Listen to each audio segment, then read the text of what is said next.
জাহাঙ্গীর আলম।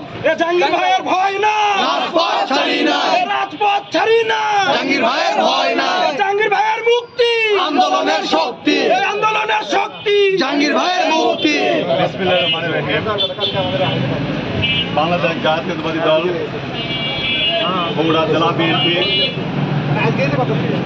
বিপ্লবী সভাপতি, সাবেক সকল ছাত্রনেতা, আমাদের বগুড়ার পৌরপিতা, পৌর মেয়র জনাব রেজাউল করিম বাদশা ভাই, আমাদের মাঝে উপস্থিত হয়েছেন আমাদের জেলা বিএনপি সাংগঠনিক সম্পাদক চৌধুরী সালাম ভাই এবং খায়রুল ভাই।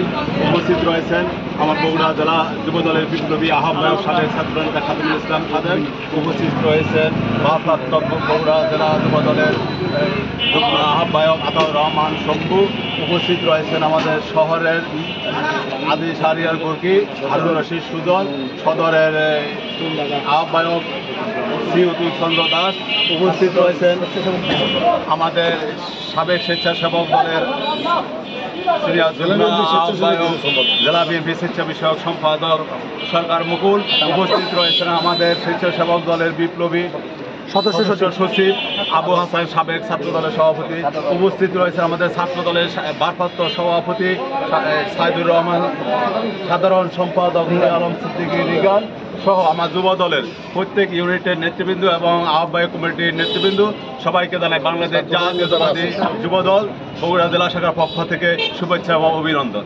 প্রিয় ভাইরা আমার, এই মুহূর্তে বক্তব্য দেওয়ার কিছু নেই, কারণ আমরা আন্দোলন আমাদের প্রাণপ্রিয় নেতা জনাব তারেক রহমানের নেতৃত্বে এখন বাংলাদেশ জাতীয়তাবাদী দল বিএনপি পরিচালিত হচ্ছেন, যিনি ভারপ্রাপ্ত চেয়ারম্যান হিসাবে বাংলাদেশের 18 কোটি মানুষকে ভোটের অধিকার, তাদের গণতন্ত্রের অধিকার ফিরিয়ে দেওয়ার জন্য যে চলমান আন্দোলন চলছে, এই আন্দোলনে আমরা নেতৃত্ব দিতে যেয়ে আমরা জেলখানায় গিয়েছি।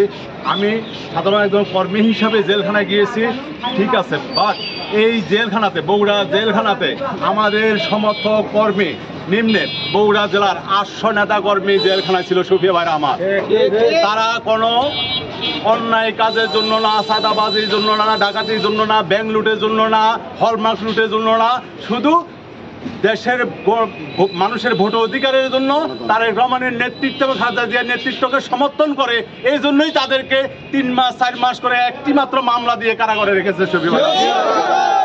সেই তুলনায় আমি যেহেতু একজন কর্মী হিসাবে দায়িত্ব পালন করি, সেই ক্ষেত্রে আমার এই 5.5 মাস আমার কাছে 5.5 দিনও মনে হয়নি।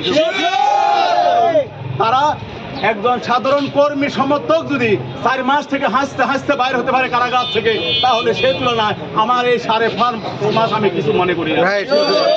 কারণ আমাদেরকে আগামী দিনে আরো ত্যাগ স্বীকার করার জন্য আমাদেরকে প্রস্তুত থাকতে হবে। এই বগুড়ার মাটিতে আজকে বগুড়ার জাতীয়বাদী শক্তির উপরে, নেতা কর্মীদের উপরে বিভিন্নভাবে নির্যাতন করা হচ্ছে। আমার সেটা আপনার কারাগারে বলেন, সেটা আদালত বলেন, সেটা প্রশাসনিকভাবে বলেন, যেইভাবে বলেন, বগুড়ার প্রত্যেক নেতা কর্মীর উপরে নির্যাতন চলতেছে। শফিবার আমার, আজকে বগুড়ার এই কারাগার একটি শাস্তিমূলক কারাগার হিসেবে পরিণত হয়েছে। সারা বাংলাদেশের কারাগারে বন্দীরা যে সুযোগ সুবিধা পায়, এই বগুড়ার কারাগারে বিন্দু মাত্র বন্দীদের সুযোগ সুবিধা নাই।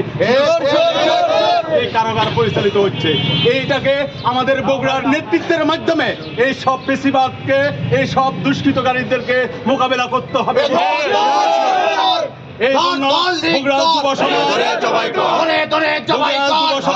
বগুড়ার ছাত্র সমাজ, আমরা যুব দলের নেতৃত্বে, ছাত্র দলের নেতৃত্বে ঐক্যবদ্ধ করে বগুড়ার বিএনপির হাতকে শক্তিশালী করে, বগুড়া বিএনপির নেতৃত্বে, তারেক রহমানের নেতৃত্বে আমরা সকল আন্দোলন সংগ্রামকে সফল করবই ইনশাআল্লাহ। কোনো সময় আজকে এই মুহূর্তে আমি কারাগার থেকে বেরিয়েছি, আমি মনে করি যখন বাইরে হই যে কোনো মুহূর্তে আজকে দিনের মধ্যে আমাকে আবার কারাগারে যেতে হতে পারে। কারণ আজকে বিকালেই যদি আমাকে কোনো একটি কঠিন আমাদের কর্মসূচি হয়, সেখানে আমাদের সবাইকে উপস্থিত থাকতে হবে। যদি গ্রেপ্তার করা হয়, সবাইকে আমাদের গ্রেপ্তার বরণ করে আমাদেরকে আন্দোলন সংগ্রাম চালিয়ে যেতে হবে। যাবো এই আশাবাদ ব্যক্ত করে আমি আমার বক্তব্য শেষ করছি। শহীদ জামালক দেশ নেত্রী অপারেশন নেত্রী বেগম খালেদা জিয়া জিন্দাবাদ, তারুণ্যের অহংকার, বাংলাদেশের যুব সমাজের অহংকার, বিএনপির ভারপ্রাপ্ত চেয়ারম্যান জনাব তারেক রহমান জিন্দাবাদ।